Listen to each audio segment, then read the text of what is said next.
Susie, I'm one of the three co-founders of Oxygen, and I'll let Tim introduce himself before I carry on. Hi, I'm Tim. I'm the creative lead of Oxygen and one of the other co-founders with Suzie. As you can probably tell, Tim is not very well either, so he's got a very deep voice today. But yeah, thank you for doing this when you're not feeling great. But yeah, so Oxygen is a design and communications agency. I am based just outside of Oxford. Tim's in Brighton, but we're generally a sort of remote organisation. We became an independent agency. Well, we started trading January of last year. Before that, we were the internal comms team at another Oxfordshire-based organisation called Oxford HR, which you might have heard of. And we took Oxygen out as independent because we all passionately believe in design for good. And we really sort of had a few clients which are all mission driven clients only, which is who we work with. And we just thought there's a real opportunity push that message of design for good. And one pillar of that is sustainability. Um, we are B Corp certified as of last year, which was in our first year, we really wanted to Corp certified. It sort of underpins our values. We're also ambassadors for an organisation called Clean Creatives and science, as well as Design Declares. So we really are trying to put our sort of money around this, I think, right, in terms of doing good for people and planet, and sort of living our values in that sense. Um, and just a little bit more about our kind of pillars before we get into kind of the nitty-gritty of this today, which is sustainability. We have three pillars that we base all our work around, being accessibility, inclusivity, and sustainability. Sustainability obviously being why we're here today. Accessibility wise, is also a super important sort of point to any design for good, which we could talk a whole nother conversation about another time. But essentially, it's designing content that is accessible to all. So paying careful attention to people, for example, who might be neurodivergent or who might have sight loss, and just making sure that any brand or content that's designed is truly accessible. And like I say, that's a whole other side conversation, but a super important one, and they do all tie together. Um, Inclusivity also super important in terms of ensuring language and visuals include everyone, and there's no barriers there to inclusion.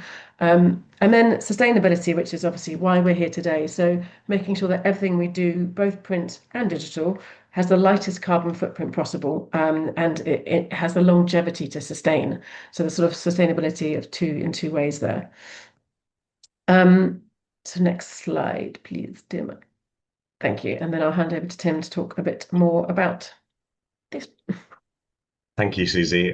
Yeah, when we those values, I think, and the things that we try and get across through the work that we do and the projects we do, I think are particularly relevant for the purpose-led organizations that we work with when we talk about authenticity. I think authenticity through living and breathing your values through sustainability, inclusivity, accessibility is super important when you're trying to engage with your consumers, when you're trying to get across your message, when you're trying to show partners and suppliers that you're an organization that practices what you preach. And one of the easiest ways to do that is through digital sustainability and your website and your digital platforms. When we talk about carbon footprint, one of the first places that we often go to is flying and trying to talk about reducing the amount of air travel or trying to rely on public transport and reduce our emissions through that. But it's not often realized and not often noticed that actually the internet has, or in 2020, had the exact same number of global emissions as the airline industry. So when we think stereotypically about something that's hyperlooting, we don't necessarily think about the internet and the digital technologies that we're using day to day. And by last year, by 2025, that was expected to have doubled. And all of these statistics were before we talked about the AI revolution that is on the way and the significant increase in energy usage, water usage, that is going to be required to power the data centers that are running generative AI and associated technologies. And communications technology and other systems associated with internet emit more carbon than all nations except for India, China, and the US. So the internet has a significant impact on carbon footprint, even if it's not necessarily something that we consider day to day as being something that has a significant impact. And when we talk about websites specifically, globally, the average website emits around 0.36 grams of carbon for every time someone views it, which doesn't feel like a lot in isolation. It's a hard thing to quantify, but it doesn't feel like a massive amount. But when you consider kind of a quite small website that might have 10,000 people or 10,000 visits every month, that is the equivalent to a flight from London to Paris over the course of a year. So that's just one website for one organization. And you think the number of websites that you visit every day on different devices, different platforms, it quickly adds up and snowballs into quite a significant um, amount of carbon that's being emitted. And if this is maybe something that that you didn't know about, or that didn't have the knowledge of, you're not alone. Actually, there's quite a lack of knowledge around the impact of websites and digital technology. Um, there's a real mix of people that have quite significant knowledge, or there are gaps where people heard of it but don't know kind of the in or out the details or aren't familiar at all.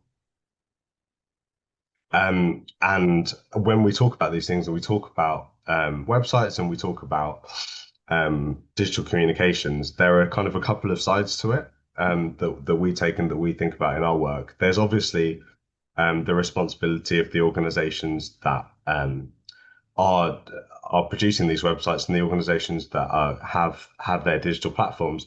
But there is also a responsibility for us as a design agency and a communications agency to ensure that the things that we're producing for our clients and the things that we're putting out into the world have as limited impact environmentally as possible. Uh, Thank you. So one of the reasons we've kind of well, when we first became independent, we started to sort of notice this gap between organizations and businesses who were doing really good things for people and planet, for example, B Corps or environmental agencies, and yet having these really sort of heavy websites that were sort of dropping a lot of carbon, a lot of carbon emissions. And we really wanted to understand why is that? Is it a lack of awareness? Is it, do people know and just don't care? So last year we undertook this research, which was part survey and part an analysis of 100 UK websites, divided into four categories of B Corps, sustainability consultancies, charities, and environmental charities. And I'll put the link in the chat for you to read it at your leisure. But I think one of the reasons that I wanted to sort of say this again today is that we did this was not to be, sort of browbeating, telling people off for not doing the right thing or not doing enough or not knowing enough. It's very much not that. I think what we want to do is to really educate and provide tools for people to be able to do these things themselves and just to understand where they are on their journey. I think someone earlier in the chat mentioned about kind of the communication and the narrative around where you are on your digital footprint, I think is really important. It's looking not just at, no one's perfect. You don't have to have an A+ website, but understanding where you are and the steps you can take to make yourself better and to be on that journey, I think is a really important communication to have. So I'll pop, like I say, I'll pop the link in the chat and we'll get into more of the analysis on this in a bit. But first, I'm just going to take you through sort of exactly what a sustainable website is, which I think is an important place to start. Thank you, Susie. And yes, when we talk about sustainable websites and when we talk about digital sustainability, we mean websites that have been designed, built, and maintained in a way that reduces their environmental impact as much as possible. And that can be done in a number of ways. I think one of the kind of most obvious is choosing a hosting provider and someone that stores your files that runs on 100% renewable energy. It's you being efficient with the resources and that you use to design the website. It's minimizing and optimizing your images, your videos, any kind of digital, any visual content that you have on your website, ensuring that that is reduced in size, only used intentionally, and only used when it's absolutely necessary or is adding value to your content, not just using images and video, which can have quite a significant impact on the digital footprint of a website if they're not needed, if they're just there for visual decoration. It's optimizing websites so that they're usable across devices, across browsers, ensuring that websites on mobile, which might have a slower connection speed, are smaller and load quicker. So you're using less of your kind of your phone battery and resource to load it and navigate it. It's also ensuring the website is easy to follow and easy to navigate so that people aren't having unnecessary clicks. They can get to where they are as where they want to be as quickly as possible. They're not loading tons and tons of pages trying to find what they're looking for. It's also having something that's scalable and long lasting, and that kind of stand the test of time, but it also follows best practices for digital ethics. Thank you. And then I find this really interesting. And there's a big business case for sustainable websites as well, which I think is really interesting if we're talking about sort of a brand or an organization. And a few of those reasons are sort of again for optimization. So lean websites, lighter websites perform better on mobile. So again, coming back to that improved user experience. And they also perform better when there's low bandwidth areas. So for sort of maybe emerging markets, you're really expanding your market reach if you've got a website that can be accessed without having, 5G or sort of super fast internet. Um, I think that user experience, as Tim mentioned, is so key. I mean, it reduces bounce rates. It just that simpler navigation that you get with lighter websites. And we've all been there where it's so frustrating when you go on a site and it takes forever to load, or you just can't find anything because it's all buried under pages and pages and text and images. And it just, you lose interest, you drop off, and that is a missed business opportunity, and a missed engagement opportunity for your brand. So that's super important. And that also ties in as well to accessibility. If you improve your user experience from a sustainability point of view, more often than not, the accessibility will also be improved. So that's a kind of double and GEO, they will now prioritize lighter websites. So if your website is fast to load, easy to navigate, your SEO will improve than a website that is heavier, clunkier, and slower to use. So, people can find you so much easier with a more sustainable website, which is super important. Um, and then cost efficiencies. I think there's a sort of misconception potentially around, having a carbon efficient website as being more expensive, and it's actually the opposite is the case. What we're not saying is that, you have to redo your website to make it carbon efficient. If you're doing your website anyway, if you're going to put funds into doing it, then making it carbon efficient is not going to make it any more expensive. It'll be the same cost, actually, if not a bit cheaper, because you're building less. There's also reduced maintenance on simpler websites, which makes that a cost efficiency. And if you are an organization that needs to manage your digital emissions and offset those, then this will also obviously count towards that. So again, there's a raft of cost efficiencies that can be had. And again, like I mentioned earlier, you don't need to sort of plan to overhaul your website. There's steps you can take that you could build into a plan and a strategy to ensure that you're improving rather than completely overhauling. Um, and then reputation and responsibility, I think this one's super important. If you're an organization that's working to improve, so positively improve people and particularly planet in this case, then having a website that aligns with your values, I think is very important from an intent and authenticity point of view. It's also a good news story. It's something you can communicate that you're doing to sort of, aid your values and support your values, which, in this world of kind of ever sort of scrutinizing for greenwashing, quite rightly, it's really important that you have that authenticity and build that trust with people who are following and listening to your brand. And then finally, regulation and compliance is ever on the increase, which is a good thing, obviously, when it comes to digital emissions, carbon accounting, transparency, and then future proofing. If you've got a sustainable website now, more reliant compliance that comes in, you're going to be ahead of the curve with that. So these are really solid cases for kind of having a sustainable website. And I think now we're going to go to a live demonstration, Tim. This is the part we thought it'd be interesting for you to see the tool that we use which is available to anyone. But it's a live demo of what you can find out about your website. Over to you, Tim. Thank you. Yes, so as Susie mentioned, this we're kind of sharing as well as our insights onto digital sustainability. We're talking about a piece of research we did in the last 12 months, and the 100 websites that Susie mentioned before for those kind of four different audience groups. We analysed using an open source testing tool called Digital Beacon, which gives you a graded rank from A plus to F on the output of a page on your website. In a second, I'll flick through to a couple of examples of quite big environmental charities so that you can kind of see the impact that their websites have. Um, but I think the kind of important thing to note here is that even if you're, scoring an E or a D, that's better than average. So every website that is on this scale that is F or below, or that is scores an F, is higher emitting than the global average, and everything from E and above is lower. So we did this talk a while ago in Manchester, and you can see that scale on the right shows the kind of the difference in the kind of increase in emissions for you when you go up one grade each time. For the energy required to drive that distance for I think for 1,000 people visiting your website. So again, like we talked about with the flights to London to Paris, it can quite quickly snowball and add up significantly. So I'm just going to quickly switch over screen. Can you see that, Susie? Yes, great.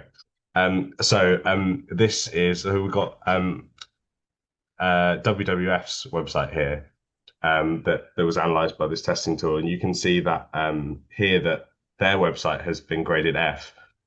This is the UK element of WWF International, and so you can see a significant environmental charity still has really high emissions and still hasn't necessarily prioritized digital sustainability when focusing on their website. And similarly with Greenpeace UK, their website is also an F, similar page size, quite significant emissions. And as Susie said right at the start, we'll share this link so that you can kind of go in and analyze the emissions of your website and see kind of where you fall down, whether you do well.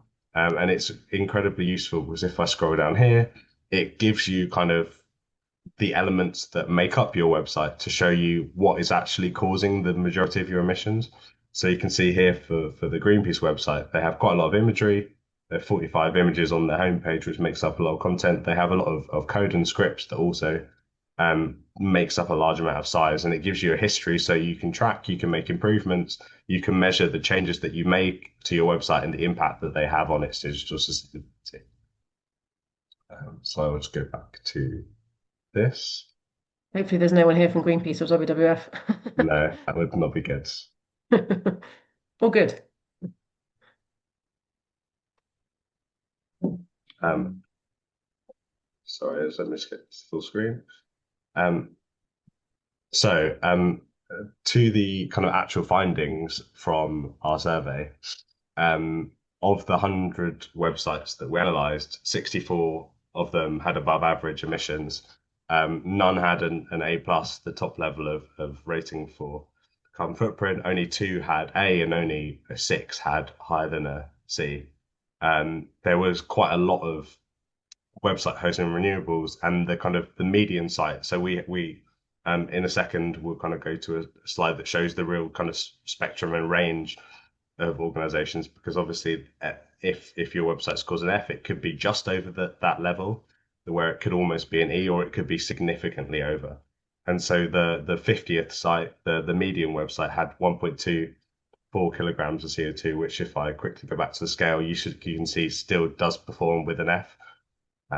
But if I scroll down to the next page, you can see that actually there are some websites that are way at the far end of the scale, and the number that fall within that kind of A to B range are mostly concentrated around kind of 0.5 grams of CO2 per visit. But there are, in particular for B Corps and particular for charities, there are a number of websites that perform quite a lot lower than the average. In terms of support and ways that organizations can improve their digital sustainability, there are a number of elements that are needed, I think, to help give people the tools and give people the knowledge to take action. And I think one of those things is there is a real lack of understanding and a lack of awareness around carbon footprint of the internet, of the digital technology that we use. I think there have definitely been improvements, and I think actually with a lot of the discussions and discourse around generative AI and how we use that, I think actually a lot of that has focused on the environmental impact of it, which I think is great. But there are also certainly, as Susie went through, the kind of business case benefits for digital sustainability. I think using that through training, through case studies, through policy templates, I think can be really powerful for organizations to encourage them to help improve their digital carbon footprint. There's obviously technical support needed for kind of some of the more detailed bits of optimization. But I think one of the main things that we've wanted to talk about and to get across is that anyone can swap out an image for one that's smaller or less file size. Anyone can make small changes to their website to help reduce its digital carbon footprint. And so giving people that knowledge, that understanding to make those changes and then kind of empower them to go ahead and make those changes, I think is super important and can be super powerful. Thank you. And then, so what we're doing to kind of raise awareness about this, and is basically sort of talking, doing doing things like this, just sort of raising that sort of level of awareness. I think one of the things that came out of the report was that most people, I think some people have said in the chat as well, kind of know a bit about it, but don't know a lot about it. And I think educating about that fact that you don't need to employ an agency to do all these things. There are amends you can make yourself, and obviously we're here if you do want to, but you don't have to, is the point. I think green hosting is something that, whilst shouldn't be the only thing you do to be like, oh, tip box, we host green, therefore our website is carbon efficient. It's still an important step in that. We host all of our websites with Crystal. I'll pop that in the chat. And there's also Green Geeks as well. So those are two sort of hosters that we recommend.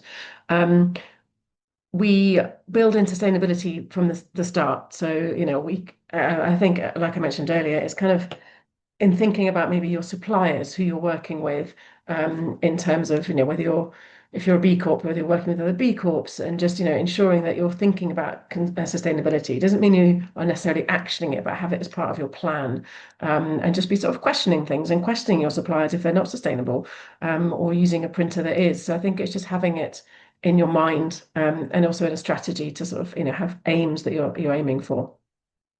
And then just something that, we just shared obviously with the about Digital Beacon.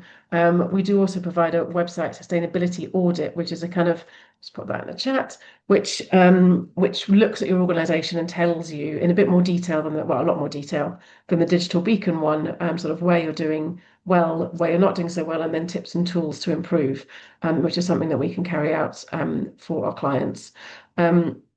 So I think the sort of general, well, hopefully that's really useful. We'd love to kind of open up the floor to questions. Hopefully there'll be a few. But yeah, this is a sort of mild, sort of whistle-stop tour of how you can start thinking about digital sustainability and improve it.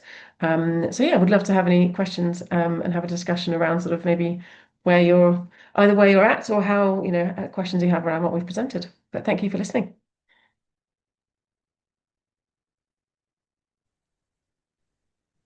Thank you. I have a question to get things started. I'm sure other people do too. So you talk about, I feel like there's a conflict here, because in all the sort of design your website webinars and things that I've been to, they talk about having video and images and making your website really like visually appealing in that way, and making sure that your images are really good quality. So how do you achieve that and also reduce the quality of them? And maybe that's just a very simple technical thing, but yeah. Tim, do you want to talk to that? Yeah, I think there's a balance. I think certainly when the majority of us will be either viewing this website on our phone or on a desktop computer. Generally, if you've got loads of really high resolution, high quality imagery, it's going to be much higher resolution than you'll need to kind of share on a typical screen, and in particular on a mobile. So it's compressing images down to the maximum size they need to be, but it's also ensuring that if someone's accessing your website through a desktop, they get served one image that's maybe a little bit larger, and if they're accessing it through a smaller screen through a phone, they're getting an even smaller image. So it's making sure that you're giving people the content they need and the size of kind of files that they need at the time, rather than giving them everything, the highest quality imagery that you've got. And I think it's Actually, having that yeah, sorry. sorry. I think it's with video in particular, I think it's just being really conscious of, do you need it? Yes, it might look nice, it might be snazzy, but do you really need it? Is the point that it's getting across essential? We did one audit for a charity, which I love saying about because it's such a good example of just compressing your images. Which is they were a charity whose patron was the Queen, so Queen Camilla. So they had a tiny, tiny little image of her in the footer of every single page of their website, but they hadn't compressed it. So it was this tiny little image that actually was really heavy. And so once we'd done the analysis and they compressed that down, it halved the emissions of their website. I mean, it made a huge difference. And they were like, oh, didn't think of that. So yeah, Queen Camilla was getting in the way of their digital efficiency. But it's sort of things like that is what when we say that you really can do these things yourself, that can make a big difference. And what about if you're just embedding, say your video is an embed from YouTube, does that have the same weight to it, or is that different? So it'll be slightly different. I think with video, I think one of the best ways of going about it is not having video that auto plays. Yeah. If you can have a video that which is kind of again a lot of these things, a lot of these sustainability improvements that we talk about also have accessibility benefits too. If you have a video that auto plays, it's going to take ages to load potentially. It's going to really slow the website down. It's going to make it really difficult for people on mobile in particular to load pages if they're on a really slow connection. And so that kind of user experience drops as well. But also if it doesn't autoplay, if you've got a play button, if it's an embedded video like YouTube, you're giving people the option. So you're still giving people the opportunity to watch your video content, but it's not autoplaying. It's not automatically for every person that visits your website, chucking out loads of carbon. You're giving people the option and the ability if they so wish. Just on that accessibility note, it's sort of slightly off tangent of sustainability, but I think we partner with a local, most people probably know them, a local charity called My Vision in Oxfordshire, who are a site support charity, and we've developed an audit, well, they have developed an audit which we're supporting them with, which looks at website accessibility, but through user testing. So they have a people that they use to test live websites who are blind to see, actually how it works, and actually, what because where a screen reader might differ from a real person interacting with a website. So it's a great tool that they've developed. So again, I'll just pop that in the chat because they're an amazing charity, so we love supporting them. But yeah, it's really interesting to see that difference between kind of almost like the tick box of what like a standard might be, and actually what a real user and how they will interface with something, and have that experience. So yeah, like Tim mentioned, the two do come quite hand in hand. Brilliant, thank you. Does anyone else have any questions? Feel free to speak up. We've whistled through it, so no bad thing. I feel like we've thrown a lot of information at you. Yeah. I mean, I've got more questions if no one else, but I don't want to monopolize this and just make it all about me. Yeah, please feel free to type out questions. If you don't want to come on camera, that's fine. In the meantime, I was going to ask about, I think one of the other things that we get asked a lot, obviously, is about AI and the demonization of it. Like, then some people have said, oh, there's like open source, like better environmentally friendly AI chats that you can use. So maybe just your top level thoughts on the kind of messaging that we can be sharing, because we don't want to say you can or you can't do something. We always try and offer like a different way to access things if people want to access them. So maybe just some thoughts on that would be really helpful. Yeah, I mean, there's a lot to unpack there, I think. I think when I think certainly the kind of demonization of using generative AI maybe isn't the most helpful thing. I think there's certainly I think with anything we do, with anything like we talked about flights earlier, you know, we live in a world where not everybody is going to stop taking planes. Not everyone's going to. It's not possible for everyone to not. If you need to go see family or you need to visit somebody, people need to take planes. People need to fly. It's being conscious around how you use these things and tools. And I think generative AI, in my opinion, anyways, it's the same thing. It's being conscious of how you use tools and platforms, knowing that these videos that we see on LinkedIn or anywhere of like just being aware that if you're doing something like that, if you're generating a piece of content, it does have an impact. It does have an environmental cost of doing something, and so being aware of that and being cognizant of what you're doing has an impact. And I mean that matters in everything we do in life. But you just have to be aware. I think there's the separate issues around ownership and confidentiality and that kind of thing. But from a sustainability point of view, I think that's my 2 pence anyway. Yeah, and I think just to add to that as well is prompt training. I think prompt for any sort of AI that you use is super important because the most part of waste of energy with AI is when someone, well, obviously doing things like, cat pictures and stuff that obviously is not necessarily like Tim said, you need to stuff you actually need to do, but also ensuring that what you're asking is the right question so it comes back with the right answer first time. The most disuse of energy is when people ask something and it goes, do you mean this? And they go, oh yes, and then it sort of does that, and you go on for 5 questions before you get to the actual what you needed. So I think prompt training, if anyone can have it, is super useful and really helpful in that sense as well. Well, I'm going to look out for that. Really interesting. I did some, and it was really interesting because you don't sort of think about it. Well, that's the whole point. You don't think about it before you just type it in, and they're like, actually, and how do I word it so I get what the answer I want first time? So yeah, it's quite interesting. Thank you, Isabel, for your question. Tim, it's probably one for you. She says, working in local government means that we don't have lots of power in terms of how our website is platformed, so don't get any say in procurement. Is there anything else we can be doing if we don't get a say in hosting, layout, aside from compressing images, etc.? Yeah, I think that's quite tricky. I think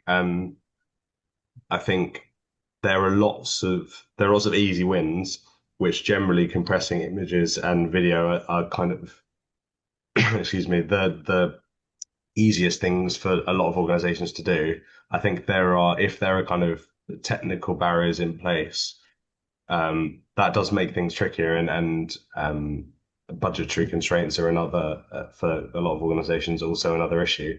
I think potentially trying to raise awareness, I think, is probably the biggest step that can be taken, and get people to understand, so that when I guess you do come to a point that if you need to update the website or any other digital platforms, that actually people are conscious of it, and are able to kind of, if you're kind of putting out a tender or you're putting out something, that digital sustainability is included within the scope of what you're looking for. Yeah, 100%. I was going to say the same thing. It's just, sort of whoever the relevant person might be that works in procurement or who manages the website or is being sort of, did you know that this is XYZ? And it's just that awareness and education is at this stage, when it's still a surprisingly unknown sort of quantity, is really important. And just sharing on. We spend our lives kind of like wanging on about sustainable websites. It's amazing how many people still don't know about it. So yeah, just talking about the fact that this is a thing and it is an issue on the scale of, aviation, and then just sharing on resources where possible. I think in support of that answer. I guess the other thing that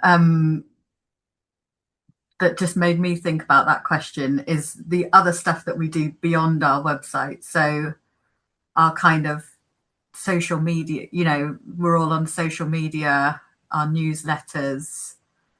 What else do I do? You know, like, is there anything that we can be conscious of in terms of using those platforms? Or I know, like with email marketing, it's the same thing. It's about you know, your hosting and stuff like that. But whether, you know, stuff, if we can't change our website right now, is there like stuff in the sort of other comms realms that we can be aware of? Yeah, so There's, oops, sorry, there go you on, go. Tim. I was going to say it's quite old, and so the actual figure is slightly out of date, but the kind of concept still applies. Channel 4 did a documentary, I think it was about 6 or 7 years ago, looking at Instagram and looking at the kind of carbon footprint of it. And I think the stat was that at the time, Cristiano Ronaldo is, and I think still is, the most followed person on Instagram. And the energy required for him to post one photo for every all of his followers to view it, to engage with it, was used enough energy to power 10 UK homes for a year. And I think he has triple the number of followers he did then. So it's things like that, again, being conscious of what you're posting, um, again, optimizing and reducing the size of things that you're posting, and kind of tailoring your strategy. There's a myriad of things that you can do. And don't follow Cristiano Ronaldo. Yeah. There's Luckily, one. we have much fewer followers than I think our post must be very green. one thing from an email point of view, which actually I think Alice we've spoken about before, haven't we? Is we recommend and use EcoSend, which are a green email provider, and they're also lovely and really nice to deal with, really supportive.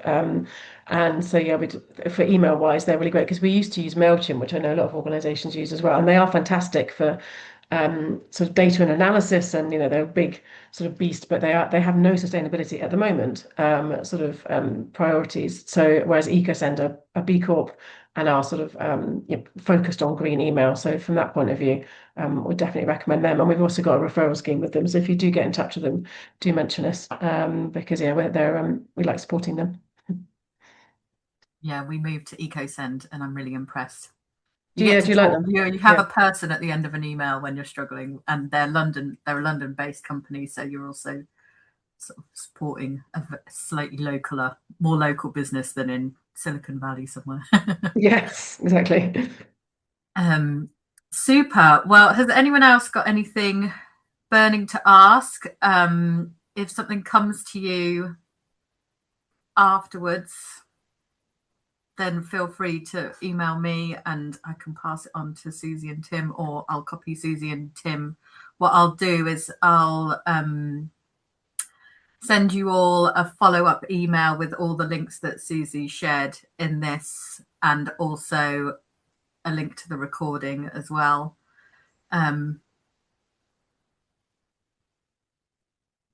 Oh, great.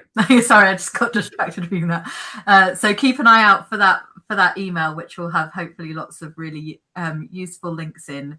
And I just really want to say thank you. It's been super helpful for me since I've just dumped my brain onto you. And I know a lot of people signed up and then couldn't come at the last minute. So I think recording this and being able to share that recording is going to be a really brilliant resource for our members as well. So thank you so much for taking the time to come along today and share your brilliant intelligence with us. Thank you so much for inviting us, and thank you for joining everyone. And it's giving up your lunch hour. And hopefully it's all useful and you can take forward and spread the word. Amazing. All right. I don't think lots of people have said thank you. No one else has got any more burning questions. So I'm just going to say goodbye, everyone, and thanks. Thank you. Bye. Thank you.